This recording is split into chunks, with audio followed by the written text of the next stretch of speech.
जोसा का last round और तुम उम्मीद लगा के बैठे हो कि शायद इस बार तो सीट मिल ही जाएगी, क्योंकि ऐसा सुना है कि इस राउंड से पहले, लास्ट राउंड से पहले बहुत सारे बच्चे सीट विड्रॉ कर लेते हैं, जिस वजह से कट ऑफ नीचे जाने के चांसेस होते हैं।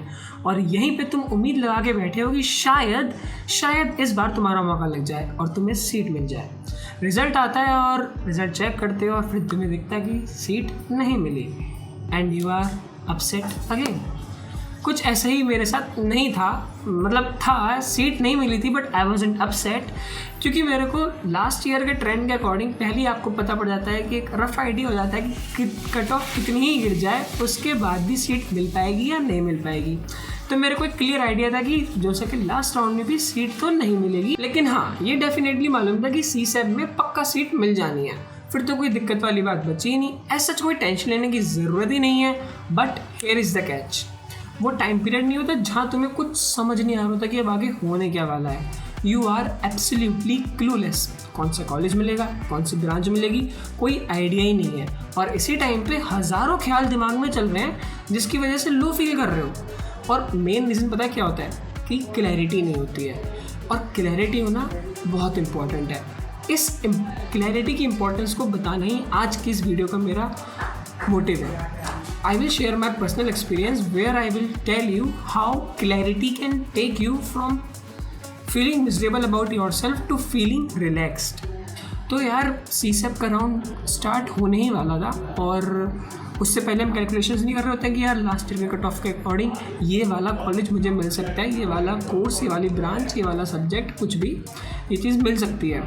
सो I was doing that proper calculation and all, और मेरे को मिला रहा था आई थिंक SVNIT सूरत में BSc इन केमिस्ट्री और समवॉट, और मेरे होश उड़ गए थे। मैंने कहा यार ये तो बीटेक भी नहीं बच रहा है, पता नहीं क्या मिलने जा रहा है।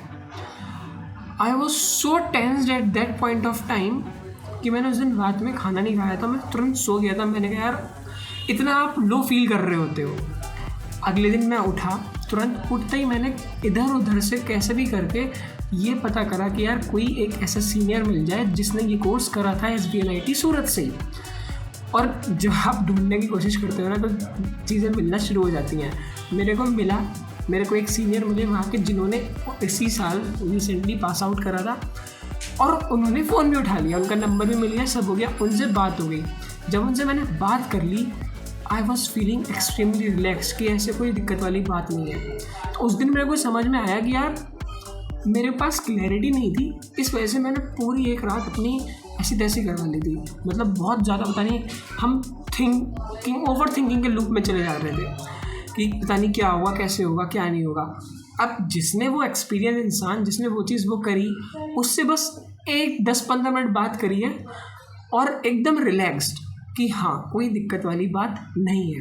So this is what I want to convey कि if you are feeling very low at this point in time, तो अपनी क्लैरिटी को इम्प्रूव करने की कोशिश करो कि जो भी चीज़ के बारे में तुम्हें दिक्कत आ रही है उसके बारे में पढ़ना शुरू कर दो। फैक्ट्स को इकट्ठा करो, पर्सपेक्टिव्स को पकड़ के बैठना, फैक्ट्स को समझो कि अच्छा हाँ ये फैक्चुअल चीज़ चल रही है।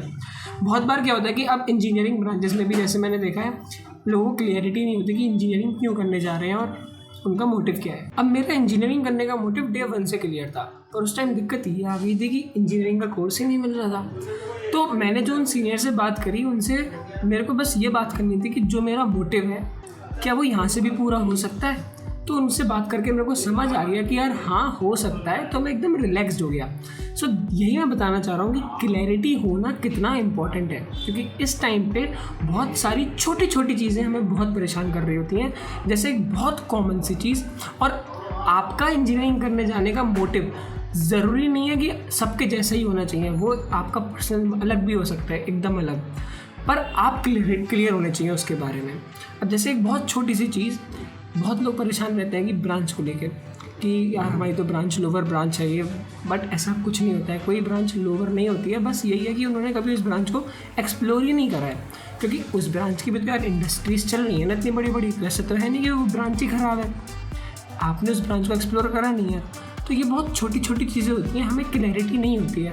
और इसी चीज़ को वो करने के लिए मैंने इस बार एक प्रोफेसर्स इंटरव्यू सीरीज़ रन करी है जहाँ पे अपने कॉलेज NIT जलंधर के प्रोफेसर्स का इंटरव्यू करा है, जहाँ पे उन्होंने अपनी ब्रांच को डिटेल में बताया है। अगर आपको ये प्रॉब्लम है अभी कि आपको समझ ही नहीं आ रहा कि आपको अपनी ब्रांच में क्या पढ़ना होगा क्या नहीं करना होगा, जाके उस सीरीज़ को देख लो। वहाँ पे 10 ब्रांचेस के इंटरव्यूज़ ऑलरेडी हैं।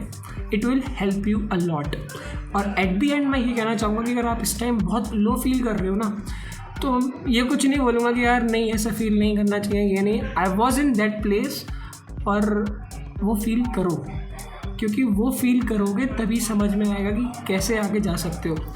सिंपल सा एक एग्जांपल देता हूँ, रबर बैंड का। रबर बैंड यार, अगर तुम उसको स्ट्रेच करोगे पीछे, लो उसको स्ट्रेस महसूस हो रहा है।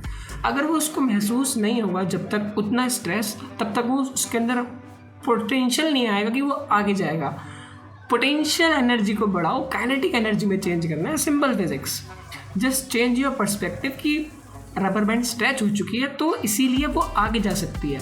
अगर तुम अपना पर्सपेक्टिव ही नहीं चेंज करोगे तो यही परेशान होगा कि यार मेरे को स्ट्रेस क्यों महसूस हो रहा है। स्ट्रेस महसूस हो रहा है क्योंकि यहाँ से पोटेंशियल एनर्जी काइनेटिक एनर्जी में चेंज होने जा रही है। So it's up to you. If you are feeling low, just change your perspective and gain the clarity. Things will fall in place. तो यही था आज की वीडियो का मोटिव कि मैं समझा पाऊँ कि क्लैरिटी कितनी इंपॉर्टेंट है। जितना ज़्यादा क्लैरिटी को चेस करोगे उतना ज़्यादा रिलैक्स्ड रहोगे। हाँ, बहुत बार ऐसा होगा कि बहुत बार अनसर्टेन सिचुएशंस रहेंगी, पर लेकिन अगर आपको क्लैरिटी है कि आप किस लिए इस चीज़ में आए हो और किस लिए कर रहे हो, तो आप सिचुएशन को थोड़ा बैलेंस आउट कर सकते हो। So this was it. आप जिस भी सिचुएशन में हो, क्लैरिटी को चेस करो और hold on to yourself, and all the best to you. मिलते हैं नेक्स्ट वीडियो में।